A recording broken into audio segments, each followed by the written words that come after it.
The task of data collection begins after a research problem has been defined and research design plan chalked out. While deciding about the method of data collection to be used for the study, the researcher should keep in mind two types of data, viz., primary and secondary. The primary data are those which are collected afresh and for the first time, and thus happen to be original in character. The secondary data, on the other hand, are those which have already been collected by someone else and which have already been passed through the statistical process. The researcher would have to decide which sort of data he would be using, thus collecting, for his study, and accordingly he will have to select one or the other method of data collection. The methods of collecting primary and secondary data differ, since primary data are to be originally collected, while in case of secondary data the nature of data collection work is merely that of compilation. We describe the different methods of data collection, with the pros and cons of each method. Collection of primary data. We collect primary data during the course of doing experiments in an experimental research, but in case we do research of the descriptive type and perform surveys, whether sample surveys or census surveys, then we can obtain primary data either through observation or through direct communication with respondents in one form or another, or through personal interviews. This, in other words, means an experiment refers to an investigation in which a factor or variable under test is isolated and its effects measured. In an experiment, the investigator measures the effects of an experiment which he conducts intentionally. Survey refers to the method of securing information concerning a phenomena under study from all or a selected number of respondents of the concerned universe. In a survey, the investigator examines those phenomena which exist in the universe independent of his action. The difference between an experiment and a survey can be depicted as under surveys. Experiments can be studied through determine possible relationships between the data and the unknowns in the universe, economic, psychological, others. 96 Research methodology. That there are several methods of collecting primary data, particularly in surveys and descriptive researches. Important ones are I. Observation method, E. Interview method, E. Through questionnaires, IV. Through schedules, and V. Other methods, which include A. Warranty cards, B. Distributor audits, C. Pantry audits, D. Consumer panels, E. Using mechanical devices, F. Through projective techniques, G. Depth interviews, and H. Content analysis. We briefly take up each method separately. Observation method. The observation method is the most commonly used method, especially in studies relating to behavioral sciences. In a way, we all observe things around us, but this sort of observation is not scientific observation. Observation becomes a scientific tool in the method of data collection for the researcher, when it serves a formulated research purpose, is systematically planned and recorded, and is subjected to checks and controls on validity and reliability. Under the observation method, the information is sought by way of investigators' own direct observation without asking from the respondent. For instance, in a study relating to consumer behavior, the investigator, instead of asking the brand of wristwatch used by the respondent, may himself look at the watch. The main advantage of this method is that subjective bias is eliminated if observation is done accurately. Secondly, the information obtained under this method relates to what is currently happening. It is not complicated by either the past behavior or future intentions or attitudes. Thirdly, this method is independent of respondents' willingness to respond, and as such is relatively less demanding of active cooperation on the part of respondents, as happens to be the case in the interview or the questionnaire method. This method is particularly suitable in studies which deal with subjects, i.e., respondents who are not capable of giving verbal reports of their feelings for one reason or the other. However, observation method has various limitations. Firstly, it is an expensive method. Secondly, the information provided by this method is very limited. Thirdly, sometimes unforeseen factors may interfere with the observational task. At times, the fact that some people are rarely accessible to direct observation creates obstacle for this method to collect data effectively. While using this method, the researcher should keep in mind things like what should be observed, how the observations should be recorded, or how the accuracy of observation can be ensured. In case the observation is characterized by a careful definition of the units to be observed, the style of recording the observed information, standardized conditions of observation, and the selection of pertinent data of observation, then the observation is called a structured observation. But when observation is to take place without these characteristics to be thought of in advance, the same is termed as unstructured observation. Structured observation is considered appropriate in descriptive studies, whereas in an exploratory study the observational procedure is most likely to be relatively unstructured. We often talk about participant and non-participant types of observation in the context of studies, particularly of social sciences. This distinction depends upon the observer's sharing or not sharing the life of the group he is observing. If the observer observes by making himself, more or less, a member of the group he is observing so that he can experience what the members of the group experience, the observation is called as the participant observation. But when the observer observes as a detached emissary without any attempt on his part to experience through participation what others feel, the observation of this type is often termed as non-participant observation. When the observer is observing in such a manner that his presence may be unknown to the people he is observing, such an observation is described as disguised observation. Methods of data collection. 97 There are several merits of the participant type of observation. The researcher is enabled to record the natural behavior of the group.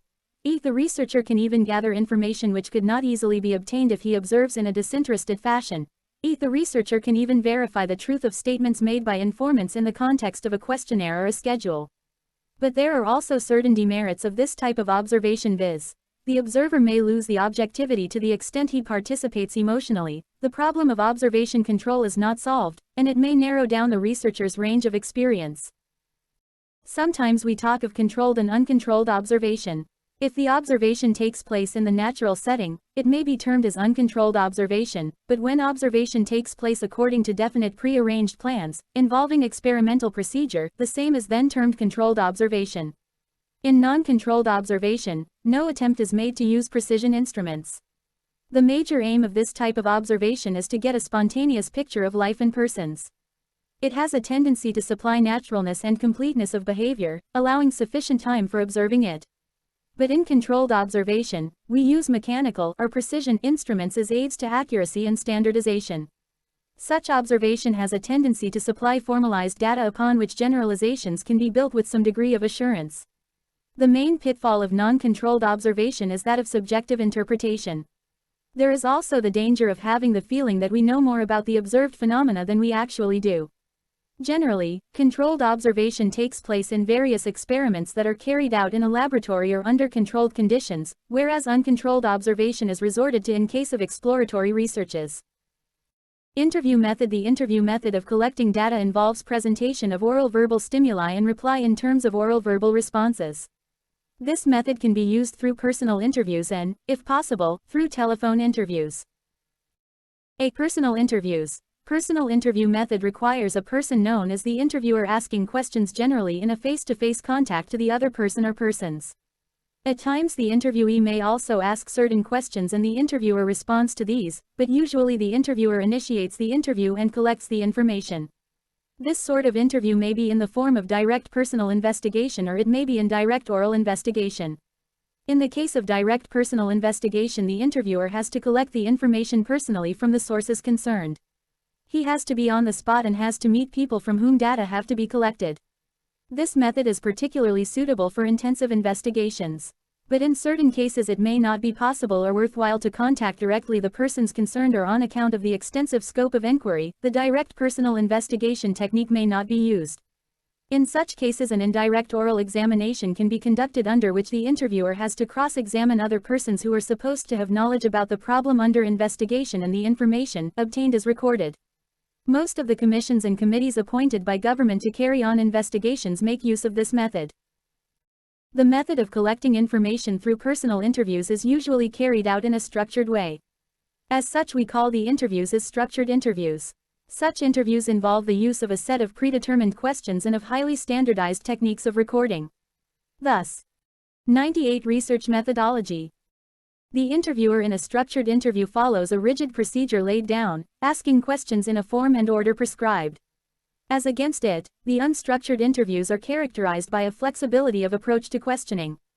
Unstructured interviews do not follow a system of predetermined questions and standardized techniques of recording information. In a non-structured interview, the interviewer is allowed much greater freedom to ask, in case of need, supplementary questions, or at times he may omit certain questions if the situation so requires. He may even change the sequence of questions. He has relatively greater freedom while recording the responses to include some aspects and exclude others. But this sort of flexibility results in lack of comparability of one interview with another, and the analysis of unstructured responses becomes much more difficult and time-consuming than that of the structured responses obtained in case of structured interviews. Unstructured interviews also demand deep knowledge and greater skill on the part of the interviewer. Unstructured interview, however, happens to be the central technique of collecting information in case of exploratory or formulative research studies. But in case of descriptive studies, we quite often use the technique of structured interview because of its being more economical, providing a safe basis for generalization and requiring relatively lesser skill on the part of the interviewer. We may as well talk about focused interview, clinical interview and the non-directive interview. Focused interview is meant to focus attention on the given experience of the respondent and its effects. Under it, the interviewer has the freedom to decide the manner and sequence in which the questions would be asked and has also the freedom to explore reasons and motives. The main task of the interviewer in case of a focused interview is to confine the respondent to a discussion of issues with which he seeks conversance. Such interviews are used generally in the development of hypotheses and constitute a major type of unstructured interviews. The clinical interview is concerned with broad underlying feelings or motivations or with the course of individual's life experience. The method of eliciting information under it is generally left to the interviewer's discretion. In case of non-directive interview, the interviewer's function is simply to encourage the respondent to talk about the given topic with a bare minimum of direct questioning. The interviewer often acts as a catalyst to a comprehensive expression of the respondent's feelings and beliefs and of the frame of reference within which such feelings and beliefs take on personal significance. Despite the variations in interview techniques, the major advantages and weaknesses of personal interviews can be enumerated in a general way. The chief merits of the interview method are as follows. More information and that too in greater depth can be obtained. Interviewer by his own skill can overcome the resistance, if any, of the respondents. The interview method can be made to yield an almost perfect sample of the general population. There is greater flexibility under this method as the opportunity to restructure questions is always there, especially in case of unstructured interviews. Observation method can as well be applied to recording verbal answers to various questions. Personal information can as well be obtained easily under this method. Samples can be controlled more effectively as there arises no difficulty of the missing returns. Non-response generally remains very low. The interviewer can usually control which persons will answer the questions. This is not possible in mailed questionnaire approach. If so desired, group discussions may also be held. Methods of data collection 99. The interviewer may catch the informant off guard and thus may secure the most spontaneous reactions than would be the case if mailed questionnaire is used. The language of the interview can be adapted to the ability or educational level of the person interviewed, and as such misinterpretations concerning questions can be avoided. The interviewer can collect supplementary information about the respondent's personal characteristics and environment, which is often of great value in interpreting results. But there are also certain weaknesses of the interview method. Among the important weaknesses, mention may be made of the following. It is a very expensive method, especially when large and widely spread geographical sample is taken. There remains the possibility of the bias of interviewer as well as that of the respondent. There also remains the headache of supervision and control of interviewers. Certain types of respondents such as important officials or executives or people in high-income groups may not be easily approachable under this method, and to that extent the data may prove inadequate. This method is relatively more time-consuming, especially when the sample is large and recalls upon the respondents are necessary. The presence of the interviewer on the spot may overstimulate the respondent, sometimes even to the extent that he may give imaginary information just to make the interview interesting. Under the interview method, the organization required for selecting, training and supervising the field staff is more complex with formidable problems. Interviewing at times may also introduce systematic errors. Effective interview presupposes proper rapport with respondents that would facilitate free and frank responses. This is often a very difficult requirement. Prerequisites and basic tenets of interviewing. For successful implementation of the interview method, interviewers should be carefully selected, trained and briefed. They should be honest, sincere, hardworking, impartial and must possess the technical competence and necessary practical experience. Occasional field checks should be made to ensure that interviewers are neither cheating, nor deviating from instructions given to them for performing their job efficiently. In addition, some provision should also be made in advance so that appropriate action may be taken if some of the selected respondents refuse to cooperate or are not available when an interviewer calls upon them. In fact, interviewing is an art governed by certain scientific principles. Every effort should be made to create friendly atmosphere of trust and confidence, so that respondents may feel at ease while talking to and discussing with the interviewer. The interviewer must ask questions properly and intelligently and must record the responses accurately and completely. At the same time, the interviewer must answer legitimate questions, if any, asked by the respondent and must clear any doubt that the latter has. The interviewer's approach must be friendly, courteous, conversational and unbiased. The interviewer should not show surprise or disapproval of a respondent's answer, but he must keep the direction of interview in his own hand, discouraging irrelevant conversation, and must make all possible effort to keep the respondent on the track. 100 Research methodology. Beat telephone interviews. This method of collecting information consists in contacting respondents on telephone itself. It is not a very widely used method, but plays an important part in industrial surveys, particularly in developed regions. The chief merits of such a system are: 1. It is more flexible in comparison to mailing method. 2. It is faster than other methods, i.e., a quick way of obtaining information. 3. It is cheaper than personal interviewing method. Here the cost per response is relatively low. 4. Recall is easy, callbacks are simple and economical.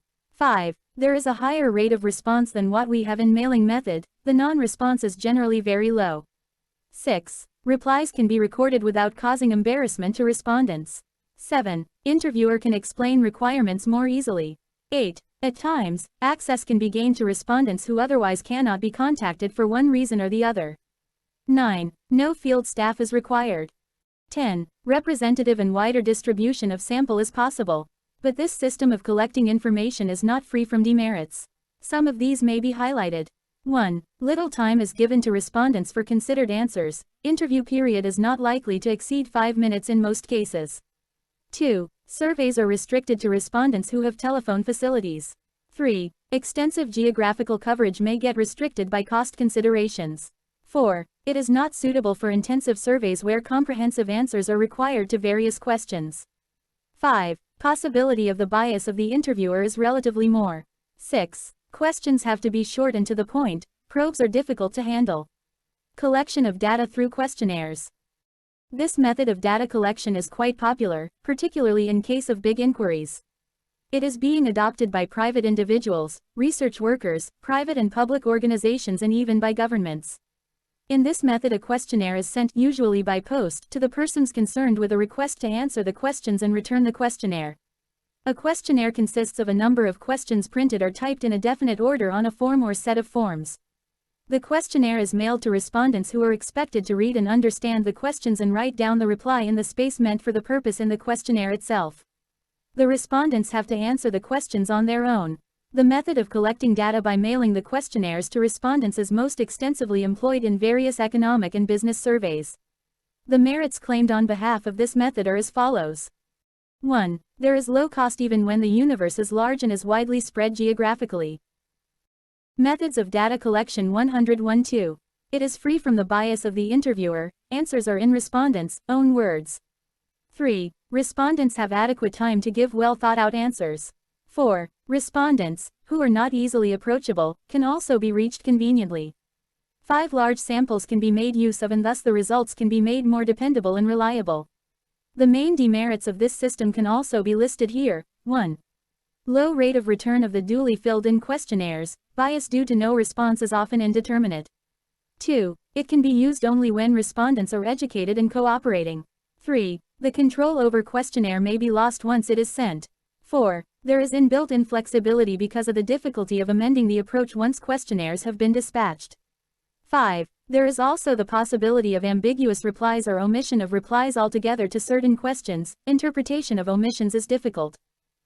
6. It is difficult to know whether willing respondents are truly representative. 7. This method is likely to be the slowest of all. Before using this method, it is always advisable to conduct pilot study, pilot survey for testing the questionnaires. In a big inquiry, the significance of pilot survey is felt very much. Pilot survey is in fact the replica and rehearsal of the main survey. Such a survey, being conducted by experts, brings to the light the weaknesses, if any, of the questionnaires and also of the survey techniques. From the experience gained in this way, improvement can be effected.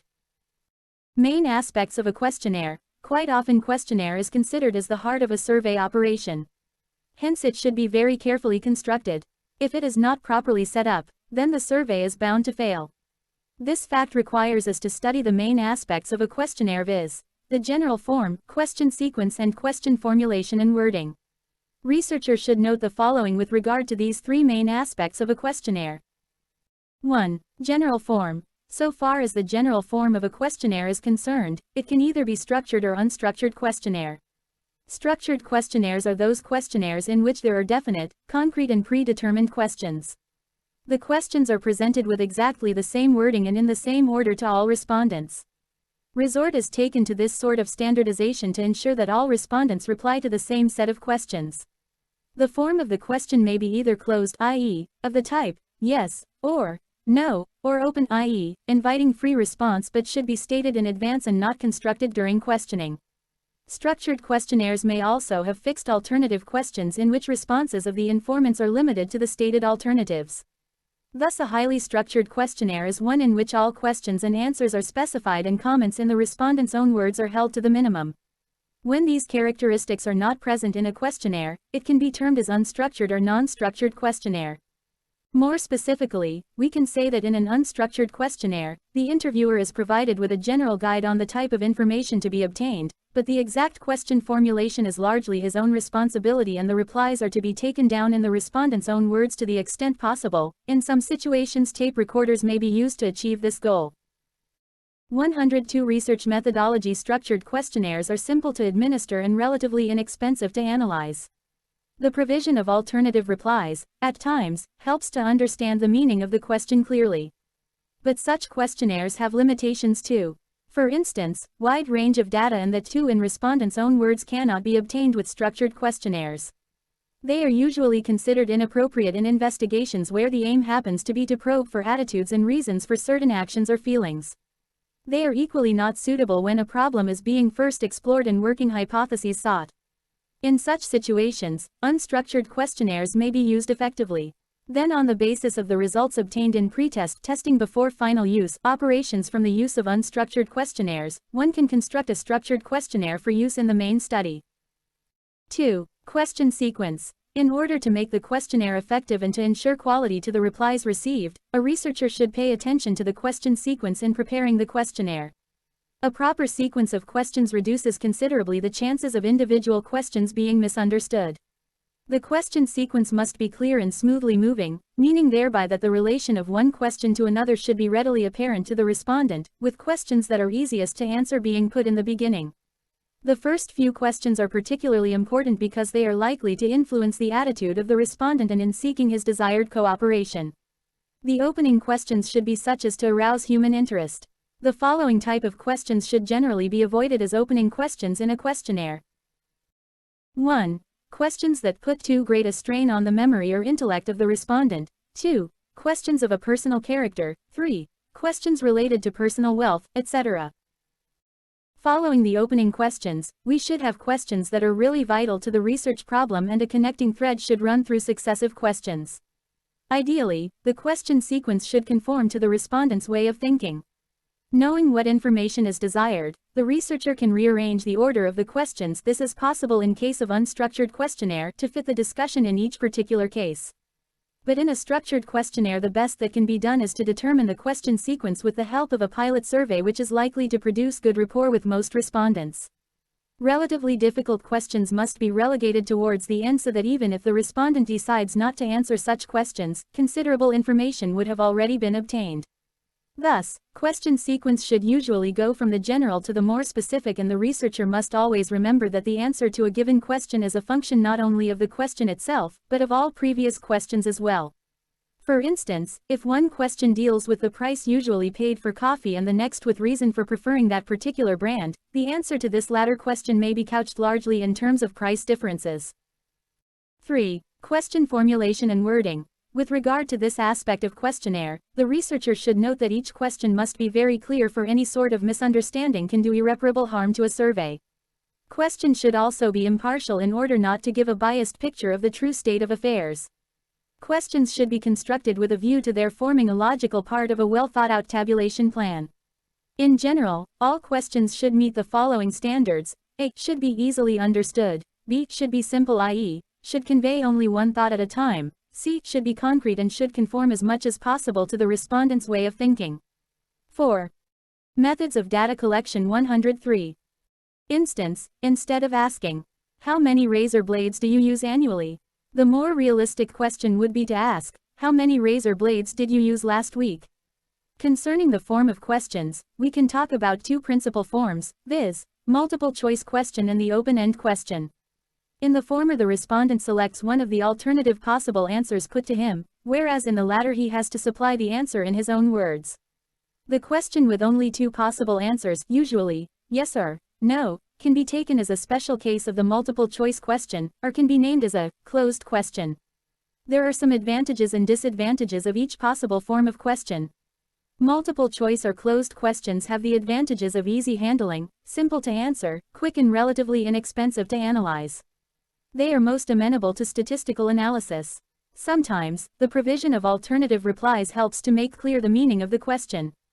But the main drawback of fixed alternative questions is that of putting answers in people's mouths, i.e., they may force a statement of opinion on an issue about which the respondent does not in fact have any opinion.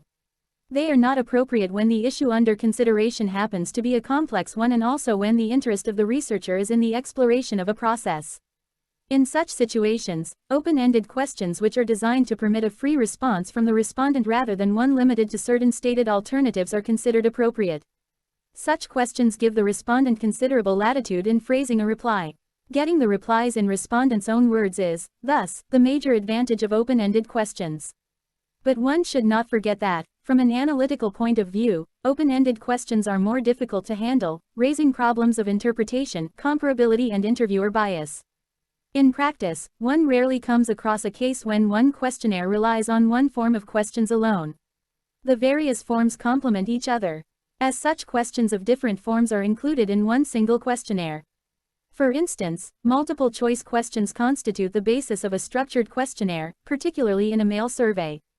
But even there, various open-ended questions are generally inserted to provide a more complete picture of the respondent's feelings and attitudes. Researcher must pay proper attention to the wordings of questions since reliable and meaningful returns depend on it to a large extent. Since words are likely to affect responses, they should be properly chosen.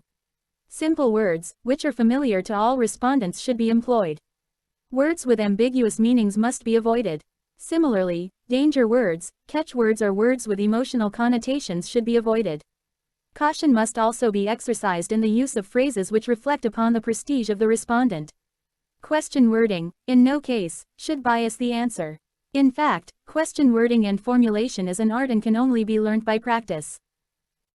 Essentials of a good questionnaire. To be successful, questionnaires should be comparatively short and simple, i.e., the size of the questionnaire should be kept to the minimum.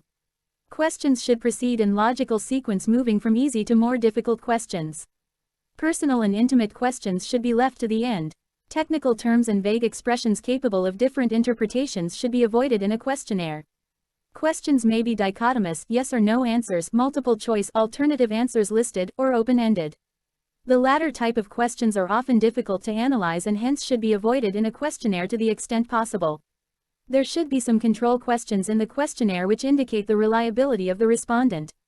For instance, a question designed to determine the consumption of particular material may be asked. Interviewer bias refers to the extent to which an answer is altered in meaning by some action or attitude on the part of the interviewer. 104 Research methodology, first in terms of financial expenditure and later in terms of weight. The control questions, thus, introduce a cross-check to see whether the information collected is correct or not. Questions affecting the sentiments of respondents should be avoided. Adequate space for answers should be provided in the questionnaire to help editing and tabulation. There should always be provision for indications of uncertainty, e.g., do not know, no preference, and so on. Brief directions with regard to filling up the questionnaire should invariably be given in the questionnaire itself. Finally, the physical appearance of the questionnaire affects the cooperation the researcher receives from the recipients, and as such an attractive-looking questionnaire, particularly in mail surveys, is a plus point for enlisting cooperation. The quality of the paper, along with its color, must be good so that it may attract the attention of recipients.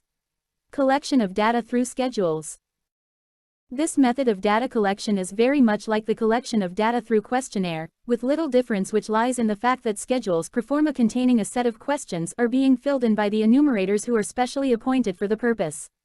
These enumerators, along with schedules, go to respondents, put to them the questions from the proforma in the order the questions are listed, and record the replies in the space meant for the same in the proforma. In certain situations, schedules may be handed over to respondents and enumerators may help them in recording their answers to various questions in the said schedules.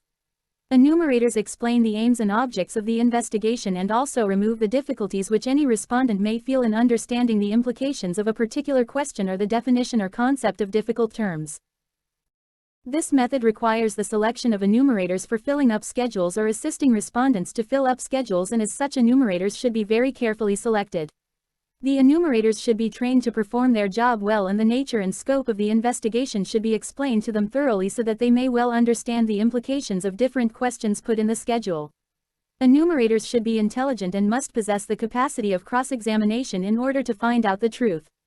Above all, they should be honest, sincere, hardworking, and should have patience and perseverance.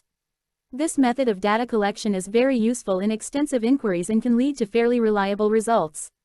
It is, however, very expensive and is usually adopted in investigations conducted by governmental agencies or by some big organizations. Population census all over the world is conducted through this method. Difference between questionnaires and schedules. Both questionnaire and schedule are popularly used methods of collecting data in research surveys. There is much resemblance in the nature of these two methods, and this fact has made many people to remark that from a practical point of view, the two methods can be taken to be the same. But from the technical point of view there is difference between the two. The important points of difference are as under. 1. The questionnaire is generally sent through mail to informants to be answered as specified in a covering letter, but otherwise without further assistance from the sender. The schedule. Methods of data collection 105 is generally filled out by the research worker or the enumerator, who can interpret questions when necessary. 2. To collect data through questionnaire is relatively cheap and economical, since we have to spend money only in preparing the questionnaire and in mailing the same to respondents. Here no field staff required. To collect data through schedules is relatively more expensive, since considerable amount of money has to be spent in appointing enumerators and in importing training to them.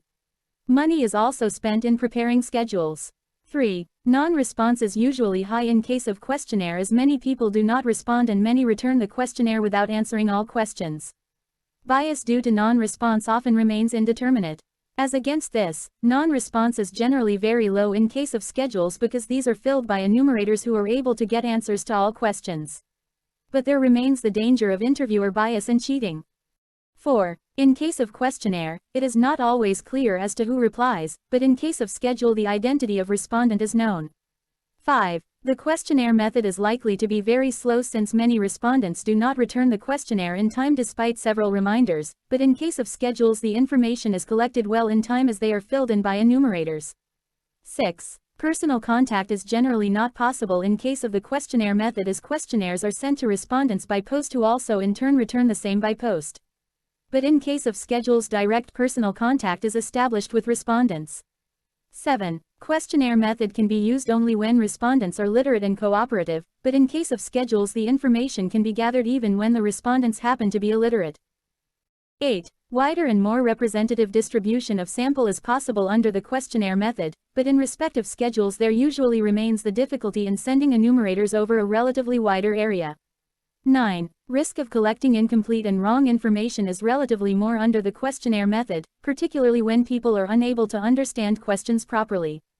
But in case of schedules, the information collected is generally complete and accurate, as enumerators can remove the difficulties, if any, faced by respondents in correctly understanding the questions. As a result, the information collected through schedules is relatively more accurate than that obtained through questionnaires.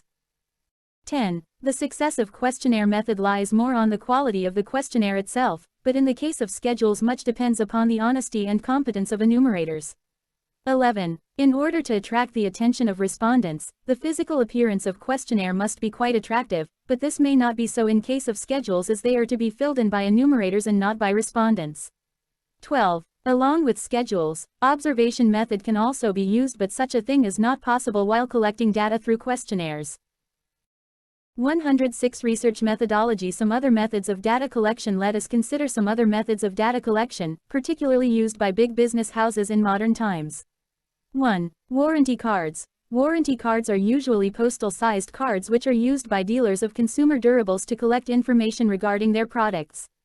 The information sought is printed in the form of questions on the warranty cards, which is placed inside the package along with the product with a request to the consumer to fill in the card and post it back to the dealer. 2. Distributor or store audits. Distributor or store audits are performed by distributors as well as manufacturers through their salesmen at regular intervals. Distributors get the retail stores audited through salesmen and use such information to estimate market size, market share, seasonal purchasing pattern and so on. The data are obtained in such audits not by questioning but by observation. For instance, in case of a grocery store audit, a sample of stores is visited periodically and data are recorded on inventories on hand either by observation or copying from store records. Store audits are invariably panel operations, for the derivation of sales estimates and compilation of sales trends by stores are their principal raison d'etre. The principal advantage of this method is that it offers the most efficient way of evaluating the effect on sales of variations of different techniques of in-store promotion. 3. Pantry audits. Pantry audit technique is used to estimate consumption of the basket of goods at the consumer level. In this type of audit, the investigator collects an inventory of types, quantities and prices of commodities consumed.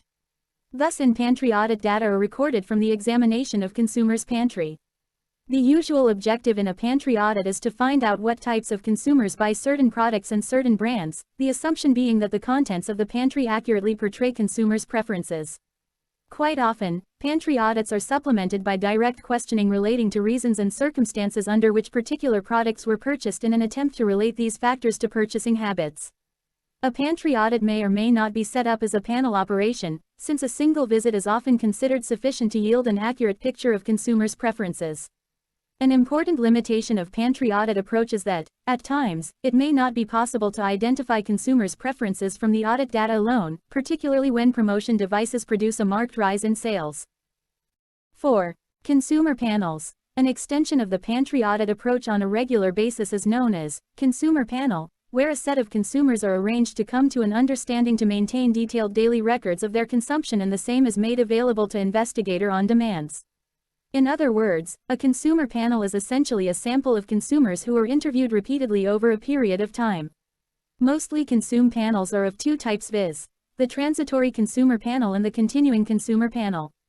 A transitory consumer panel is set up to measure the effect of a particular phenomenon. Usually such a panel is conducted on a before and after basis. Initial interviews are conducted before the phenomenon takes place to record the attitude of the consumer. A second set of interviews is carried out after the phenomenon has taken place to find out the consequent changes that might have occurred in the consumer's attitude. It is a favorite tool of advertising and of social research. A continuing consumer panel is often set up for an indefinite period with a view to collect data on a particular aspect of consumer behavior over time, generally at periodic intervals, or may be meant to serve as a general-purpose panel for researchers on a variety of subjects. Such panels have been used in the area of consumer expenditure, public opinion and radio and TV listenership. Methods of data collection 107 among others. Most of these panels operate by mail.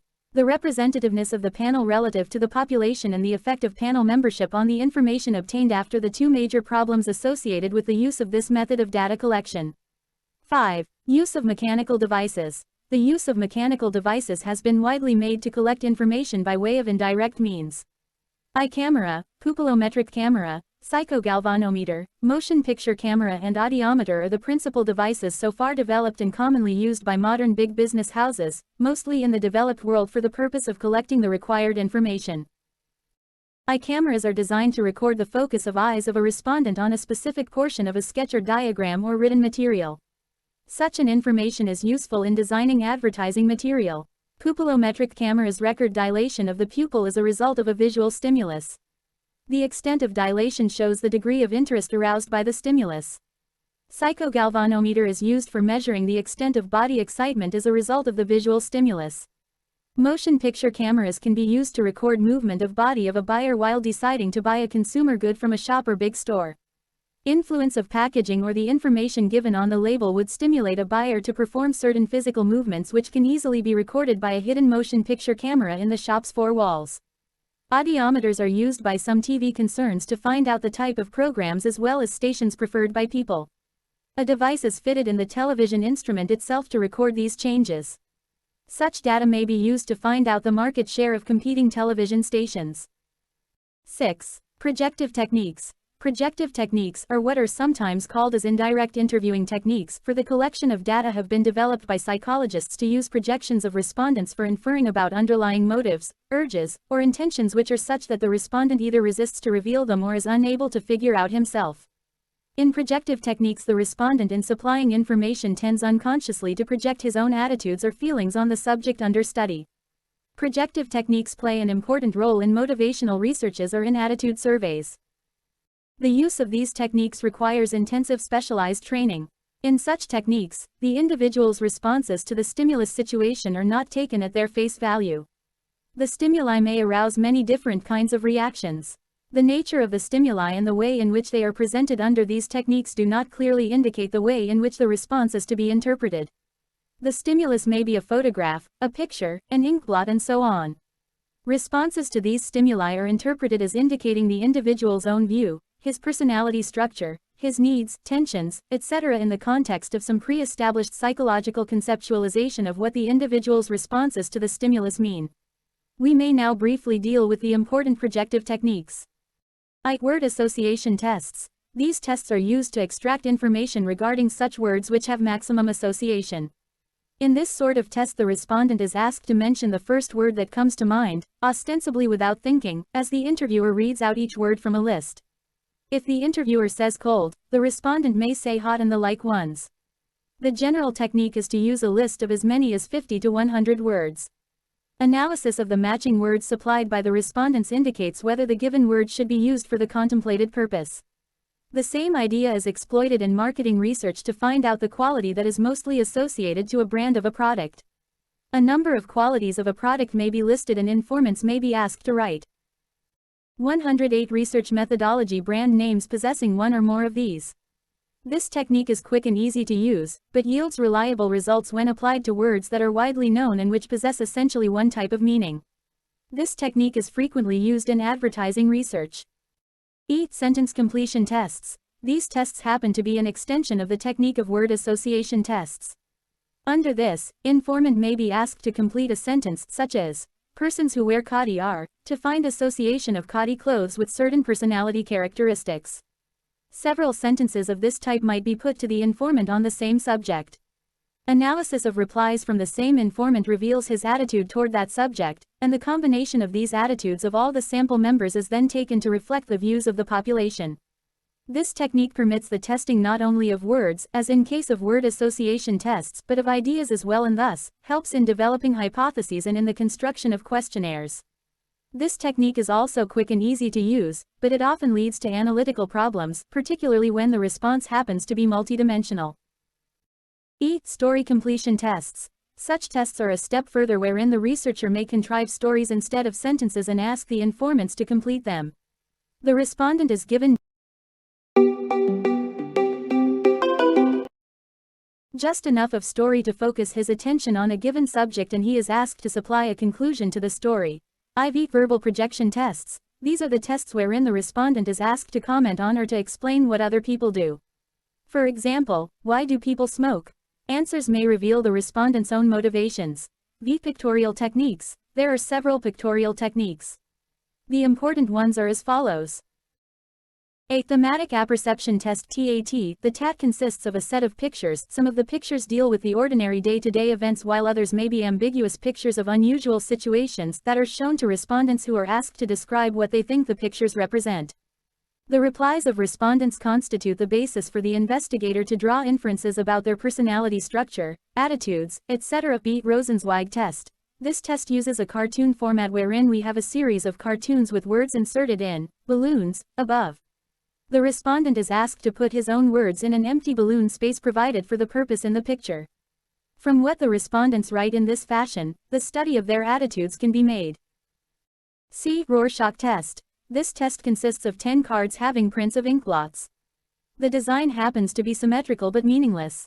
The respondents are asked to describe what they perceive in such symmetrical inkblots, and the responses are interpreted on the basis of some predetermined psychological framework.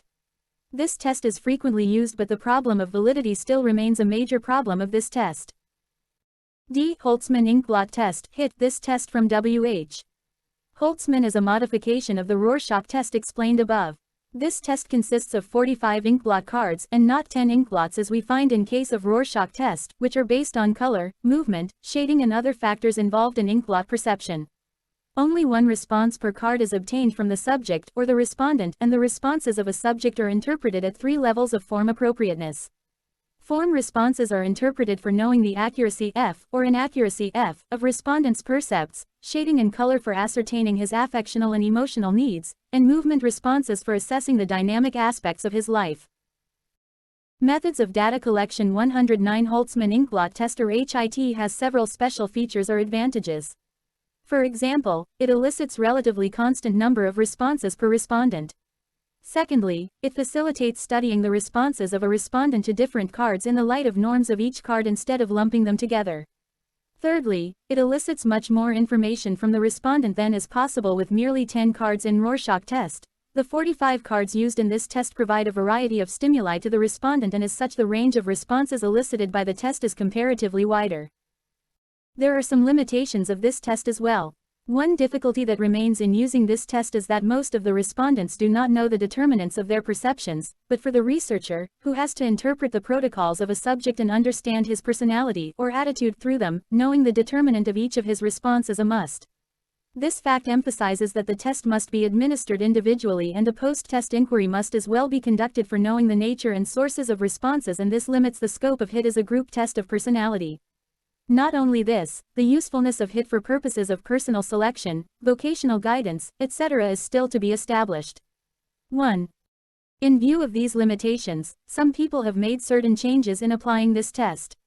For instance, Fisher and Cleveland in their approach for obtaining barrier score of an individual's personality have developed a series of multiple choice items for 40 of HIT cards. Each of these cards is presented to the subject along with 3 acceptable choices, such as Knight in Armor, Barrier Response X-ray, Penetrating Response, and Flower, Neutral Response. Subject taking the test is to check the choice he likes most, make a different mark against the one he likes least, and leave the third choice blank. The number of barrier responses checked by him determines his barrier score on the test. E. Tompkins Horn Picture Arrangement Test. This test is designed for group administration.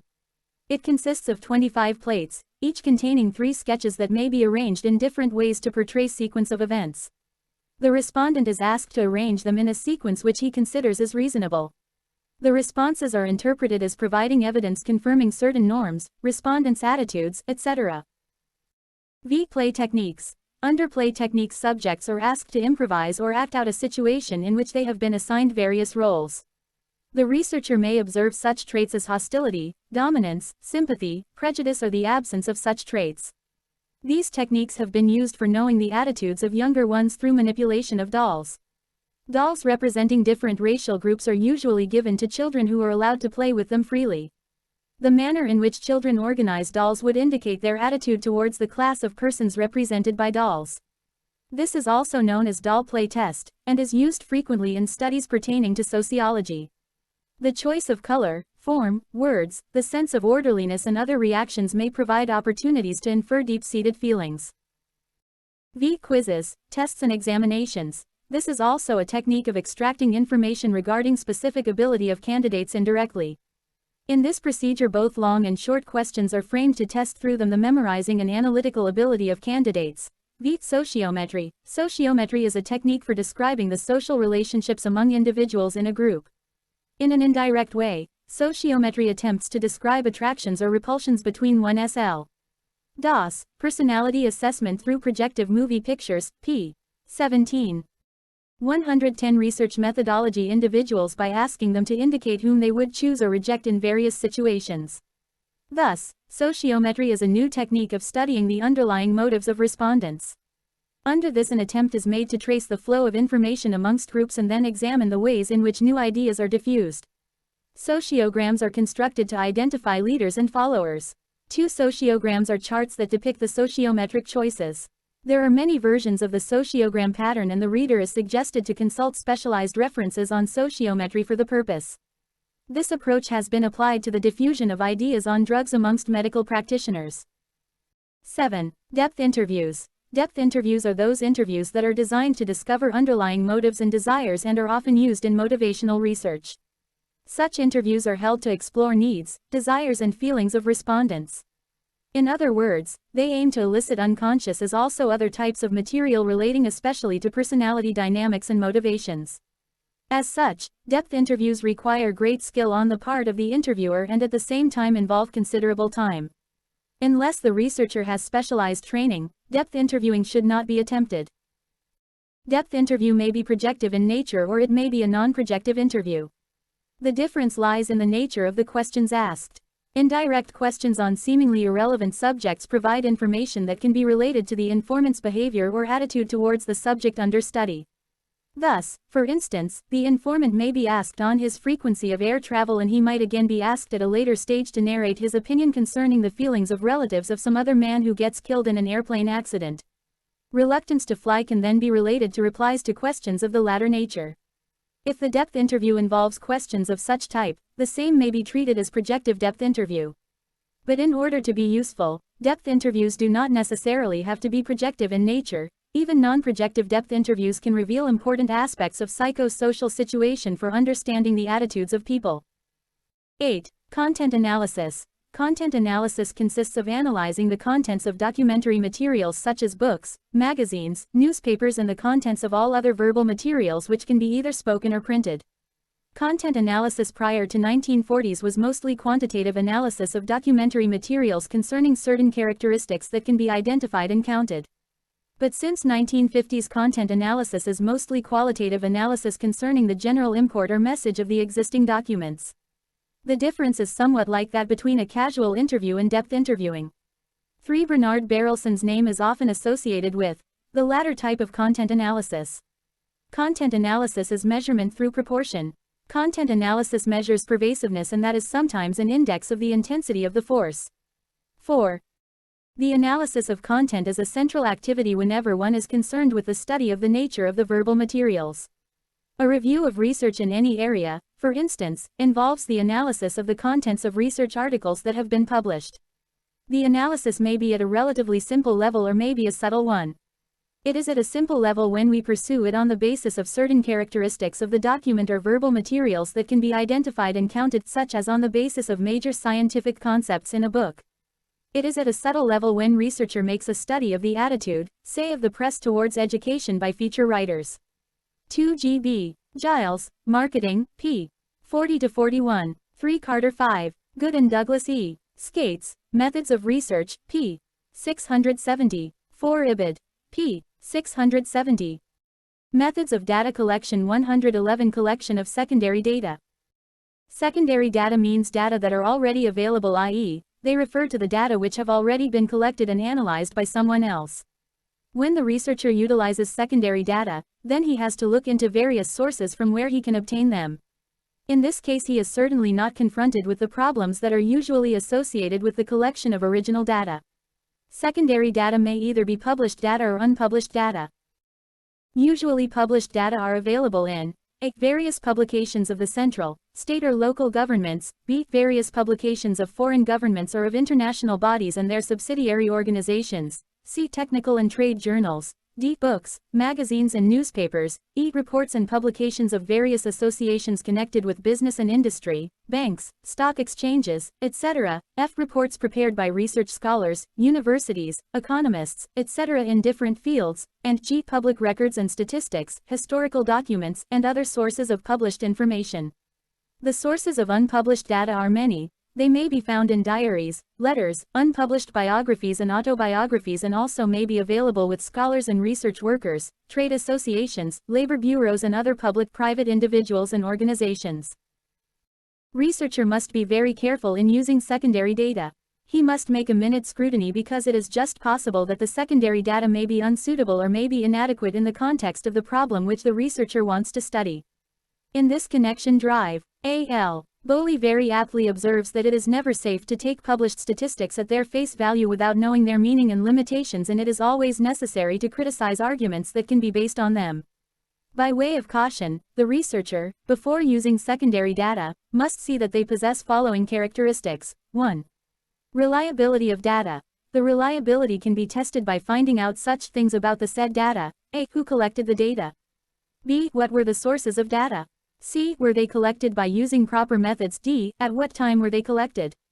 E. Was there any bias of the compiler? T. What level of accuracy was desired? Was it achieved? 2. Suitability of data. The data that are suitable for one inquiry may not necessarily be found suitable in another inquiry. Hence, if the available data are found to be unsuitable, they should not be used by the researcher. In this context, the researcher must very carefully scrutinize the definition of various terms and units of collection used at the time of collecting the data from the primary source originally. Similarly, the object, scope and nature of the original inquiry must also be studied. If the researcher finds differences in these, the data will remain unsuitable for the present inquiry and should not be used. 3. Adequacy of data. If the level of accuracy achieved in data is found inadequate for the purpose of the present inquiry, they will be considered as inadequate and should not be used by the researcher. The data will also be considered inadequate if they are related to an area which may be either narrower or wider than the area of the present inquiry. From all this we can say that it is very risky to use the already available data. The already available data should be used by the researcher only when he finds them reliable, suitable and adequate. But he should not blindly discard the use of such data if they are readily available from authentic sources and are also suitable and adequate, for in that case it will not be economical to. 112 Research methodology. Spend time and energy in field surveys for collecting information. At times, there may be wealth of usable information in the already available data which must be used by an intelligent researcher, but with due precaution. Selection of appropriate method for data collection. Thus, there are various methods of data collection. As such, the researcher must judiciously select the methods for his own study, keeping in view the following factors. 1. Nature, scope and object of inquiry. This constitutes the most important factor affecting the choice of a particular method. The method selected should be such that it suits the type of inquiry that is to be conducted by the researcher. This factor is also important in deciding whether the data already available, secondary data, are to be used or the data not yet available, primary data, are to be collected. 2. Availability of funds. Availability of funds for the research project determines to a large extent the method to be used for the collection of data. When funds at the disposal of the researcher are very limited, he will have to select a comparatively cheaper method which may not be as efficient and effective as some other costly method. Finance, in fact, is a big constraint in practice and the researcher has to act within this limitation. 3. Time factor. Availability of time has also to be taken into account in deciding a particular method of data collection. Some methods take relatively more time, whereas with others the data can be collected in a comparatively shorter duration. The time at the disposal of the researcher, thus, affects the selection of the method by which the data are to be collected. 4. Precision required. Precision required is yet another important factor to be considered at the time of selecting the method of collection of data. But one must always remember that each method of data collection has its uses and none is superior in all situations. For instance, telephone interview method may be considered appropriate, assuming telephone population. If funds are restricted, time is also restricted and the data is to be collected in respect of few items with or without a certain degree of precision. In case funds permit and more information is desired, personal interview method may be said to be relatively better. In case time is ample, funds are limited and much information is to be gathered with no precision, then mail questionnaire method can be regarded more reasonable. When funds are ample, time is also ample and much information with no precision is to be collected, then either personal interview or the mail questionnaire or the joint use of these two methods may be taken as an appropriate method of collecting data. Where a wide geographic area is to be covered, the use of mail questionnaires supplemented by personal interviews will yield more reliable results per rupee spent than either method alone. The secondary data may be used in case the researcher finds them reliable, adequate and appropriate for his research. While studying motivating influences in market researches or studying people's attitudes in psychological, social surveys, we can resort to the use of one or more of the projective techniques stated earlier. Such techniques are of immense value in case the reason is obtainable from the respondent who knows the reason but does not want to admit it, or the reason relates to some underlying psychological attitude and the respondent is not aware of it. But when the respondent knows the reason and can tell the same if asked, then a non-projective questionnaire. Methods of data collection. 113 Using direct questions may yield satisfactory results even in case of attitude surveys. Since projective techniques are as yet in an early stage of development and with the validity of many of them remaining an open question, it is usually considered better to rely on the straightforward statistical methods with only supplementary use of projective techniques. Nevertheless, in pre-testing and in searching for hypotheses they can be highly valuable. Thus, the most desirable approach with regard to the selection of the method depends on the nature of the particular problem and on the time and resources, money and personnel available along with the desired degree of accuracy. But, over and above all this, much depends upon the ability and experience of the researcher. Dr. A. L. Bowley's remark in this context is very appropriate when he says that, in collection of statistical data, common sense is the chief requisite and experience the chief teacher. Case study method meaning. The case study method is a very popular form of qualitative analysis and involves a careful and complete observation of a social unit, be that unit a person, a family, an institution, a cultural group or even the entire community. It is a method of study in depth rather than breadth. The case study places more emphasis on the full analysis of a limited number of events or conditions and their interrelations. The case study deals with the processes that take place in their interrelationship. Thus, case study is essentially an intensive investigation of the particular unit under consideration. The object of the case study method is to locate the factors that account for the behavior patterns of the given unit as an integrated totality. According to H. Odom, the case study method is a technique by which individual factor, whether it be an institution or just an episode in the life of an individual or a group, is analyzed in its relationship to any other in the group. 5. Thus, a fairly exhaustive study of a person as to what he does and has done, what he thinks he does and had done, and what he expects to do and says he ought to do or group is called a life or case history. Burgess has used the words, the social microscope, for the case study method. 6. Pauline V. Young describes case study as a comprehensive study of a social unit, be that unit a person, a group, a social institution, a district or a community. 7. In brief, we can say that case study method is a form of qualitative analysis wherein careful and complete observation of an individual or a situation or an institution is done. Efforts are made to study each and every aspect of the concerning unit in minute details, and then from case data generalizations and inferences are drawn. Characteristics. The important characteristics of the case study method are as under. 1. Under this method the researcher can take one single social unit or more of such units for his study purpose. He may even take a situation to study the same comprehensively. 2. Here the selected unit is studied intensively, i.e., it is studied in minute details.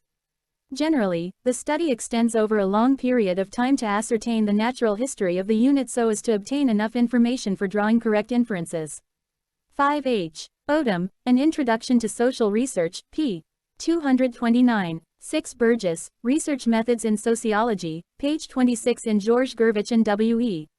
Moore, eds. 20th Century Sociology. 7. Pauline V. Young, Scientific Social Surveys and Research, p. 247. 114. Research Methodology 3. In the context of this method we make complete study of the social unit covering all facets. Through this method we try to understand the complex of factors that are operative within a social unit as an integrated totality. 4. Under this method the approach happens to be qualitative and not quantitative. Mere quantitative information is not collected. Every possible effort is made to collect information concerning all aspects of life. As such, case study deepens our perception and gives us a clear insight into life. For instance, under this method we not only study how many crimes a man has done but shall peep into the factors that forced him to commit crimes when we are making a case study of a man as a criminal. The objective of the study may be to suggest ways to reform the criminal. 5. In respect of the case study method an effort is made to know the mutual interrelationship of causal factors. 6. Under case study method the behavior pattern of the concerning unit is studied directly and not by an indirect and abstract approach. 7. Case study method results in fruitful hypotheses along with the data which may be helpful in testing them, and thus it enables the generalized knowledge to get richer and richer. In its absence, generalized social science may get handicapped. Evolution and scope. The case study method is a widely used systematic field research technique in sociology these days. The credit for introducing this method to the field of social investigation goes to Frederick Laplace, who used it as a handmaid into statistics in his studies of family budgets. Herbert Spencer was the first to use case material in his comparative study of different cultures. Dr. William Healy resorted to this method in his study of juvenile delinquency, and considered it as a better method over and above the mere use of statistical data. Similarly, anthropologists, historians, novelists and dramatists have used this method concerning problems pertaining to their areas of interests. Even management experts use case study methods for getting clues to several management problems. In brief, case study method is being used in several disciplines. Not only this, its use is increasing day by day. Assumptions. The case study method is based on several assumptions. The important assumptions may be listed as follows. The assumption of uniformity in the basic human nature in spite of the fact that human behavior may vary according to situations. The assumption of studying the natural history of the unit concerned. The assumption of comprehensive study of the unit concerned. Major phases involved. Major phases involved in case study are as follows. Recognition and determination of the status of the phenomenon to be investigated or the unit of attention. Collection of data, examination and history of the given phenomenon. Diagnosis and identification of causal factors as a basis for remedial or developmental treatment. Application of remedial measures, i.e., treatment and therapy. This phase is often characterized as case work. Methods of data collection. 115. Follow-up program to determine effectiveness of the treatment applied. Advantages. There are several advantages of the case study method that follow from the various characteristics outlined above. Mention may be made here of the important advantages. Being an exhaustive study of a social unit, the case study method enables us to understand fully the behavior pattern of the concerned unit. In the words of Charles Horton Cooley, case study deepens our perception and gives us a clearer insight into life. It gets at behavior directly and not by an indirect and abstract approach.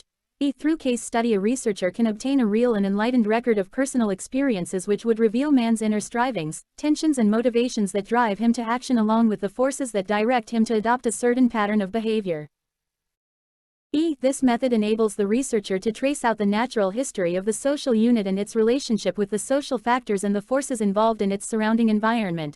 It helps in formulating relevant hypotheses along with the data which may be helpful in testing them.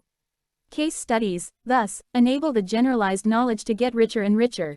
The method facilitates intensive study of social units, which is generally not possible if we use either the observation method or the method of collecting information through schedules. This is the reason why case study method is being frequently used, particularly in social researches. The information collected under the case study method helps a lot to the researcher in the task of constructing the appropriate questionnaire or schedule for the said task requires thorough knowledge of the concerning universe. The researcher can use one or more of the several research methods under the case study method depending upon the prevalent circumstances. In other words, the use of different methods such as depth interviews, questionnaires, documents, study reports of individuals, letters, and the like is possible under case study method. The case study method has proved beneficial in determining the nature of units to be studied along with the nature of the universe. This is the reason why at times the case study method is alternatively known as mode of organizing data. This method is a means to well understand the past of a social unit because of its emphasis of historical analysis. Besides, it is also a technique to suggest measures for improvement in the context of the present environment of the concerned social units.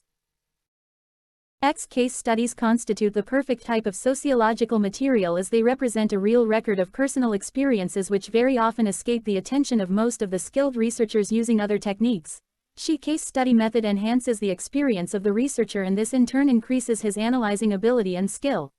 This method makes possible the study of social changes.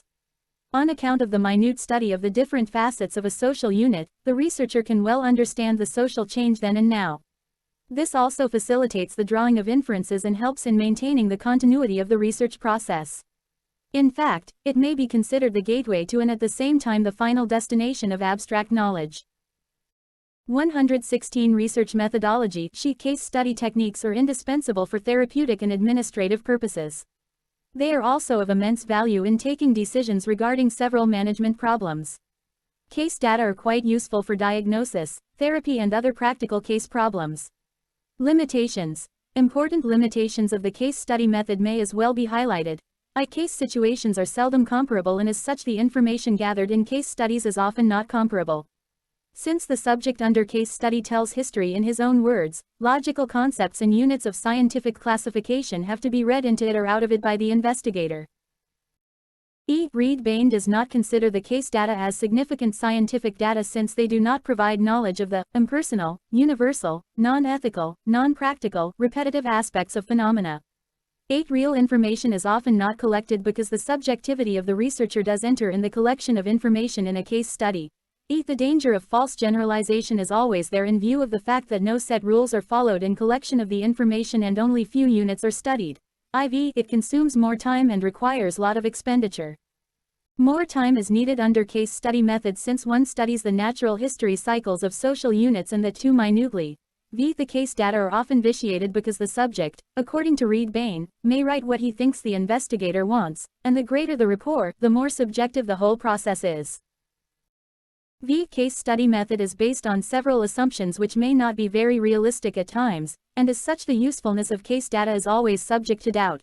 The case study method can be used only in a limited sphere. It is not possible to use it in case of a big society.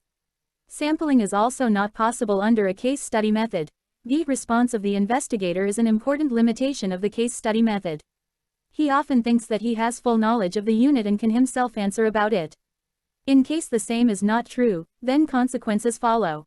In fact, this is more the fault of the researcher rather than that of the case method. Conclusion. Despite the above stated limitations, we find that case studies are being undertaken in several disciplines, particularly in sociology, as a tool of scientific research in view of the several advantages indicated earlier. Most of the limitations can be removed if researchers are always conscious of these and are well trained in the modern methods of collecting case data and in the scientific techniques of assembling, classifying and processing the same. Besides, case studies, in modern times, can be conducted in such a manner that the data are amenable to quantification and statistical treatment. Possibly, this is also the reason why case studies are becoming popular day by day. Question 1.